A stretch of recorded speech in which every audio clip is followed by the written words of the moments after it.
In a serious note, continuing serious note, Katie Couric has ended her silence on her longtime Today Show co-host, Matt Lauer, whom she worked with for 15 years, and the sexual misconduct allegations against him. She told People magazine, quote, "The whole thing has been very painful for me. The accounts I've read and have heard have been disturbing, distressing, and disorienting, and it's completely unacceptable that any woman at the Today Show experienced this kind of treatment. I had no idea this was going on during my tenure or after I left." Couric went on to say, this wasn't the Matt Lauer that she knew.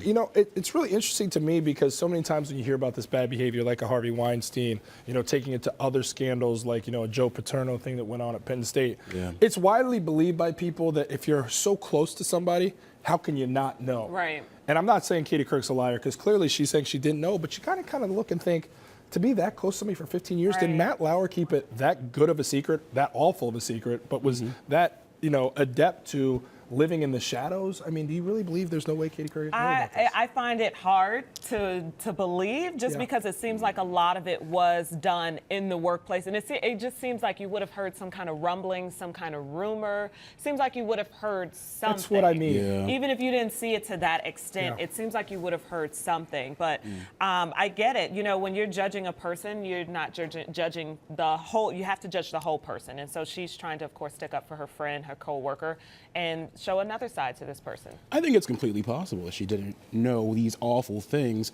However, when you know somebody, sometimes you might hear things you don't want to believe. Yes, and I think that's a greater point. And that can be a thing as well. well. It also goes to show me just how conflicted people are who are close to Matt Lauer in his life. I mean, she came out basically when this whole thing unraveled back in November, said, I need to digest it and I'll speak when I'm ready to. Well, now we're a couple months removed, and Katie Couric's just now feeling like she can make, which isn't an explosive statement, a pretty simple one, but it shows you just how calculated people have to be when they put their opinion out on this. I can only imagine what it's like for Hoda, who's replaced Matt Lauer, Hoda Kotb, who's now in place of him, who was close with him, as well as Savannah Guthrie, who shared the desk. Yeah, so tough for them too. Really interesting place for them to be in, but ultimately this is, you know, impacted change, and it's all for the better that this is out there, and the monster-like behavior Matt Lauer has been on Earth. So.